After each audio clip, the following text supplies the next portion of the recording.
What's a good word, everyone? I'm Kenny Barner, the owner of SportsBooks.com. We're going to take an early look at a game on Saturday, September 7th, between Georgia Tech and Syracuse. In full disclosure, yes, I am a Syracuse fan in the FBS. Yes, we know Montana's going to win the national title. We're trying to get Syracuse to the playoff. But we got Georgia Tech right straight ahead of them. I've been looking at this spot for ages, since I was really hoping Georgia Tech would win week one, as this would inflate the point spread.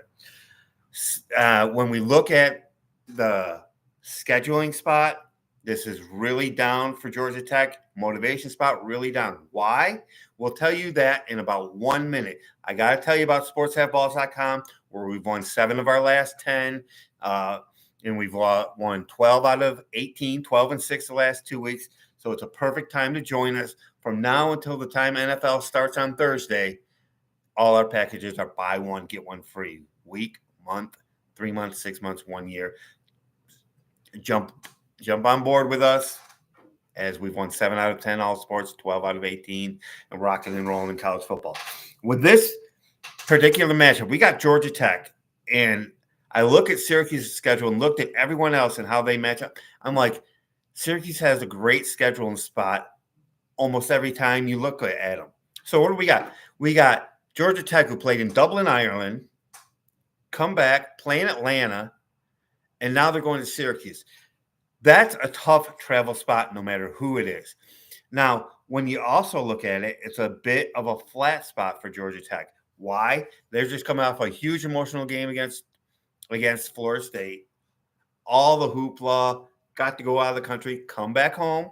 What happens? They play Georgia State in Atlanta, where Georgia State was just all primed and ready for the game. Georgia Tech comes back, eventually gets them, but 2 motivational spots. Syracuse, an unknown that I believe Georgia Tech will have a little bit of disrespect for, as we haven't actually been very good, with any type of consistency. We're just Syracuse. That's how a Georgia Tech team is going to feel about it. Now, with Brent Keys, he's going to try to get through all that malarkey because he's an outstanding coach. But when we look at what do we got on the field matching up, so we know we got Georgia Tech by 3. It's going, it's juiced to 3 minus 115, going on its way to 3.5 in some books. I think this could get as high as 4. Now, my watching Syracuse play, the number one concern has to be that defense. Starting linebacker, out.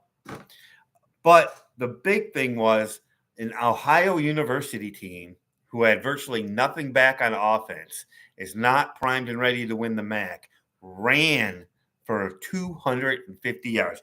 The yards were basically even, 480 to 436. These are all very concerning signs.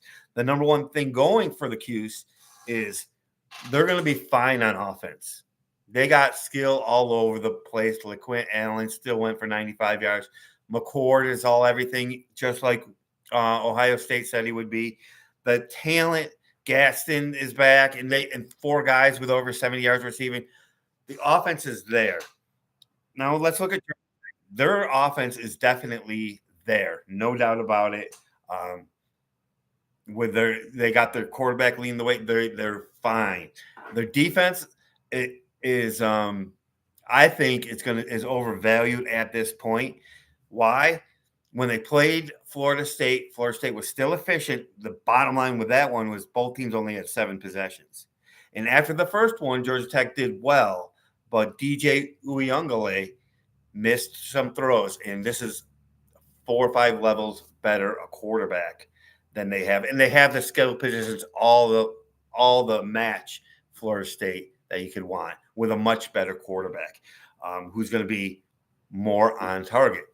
So 21 good. And Georgia State moved the ball, go down the 1-yard line.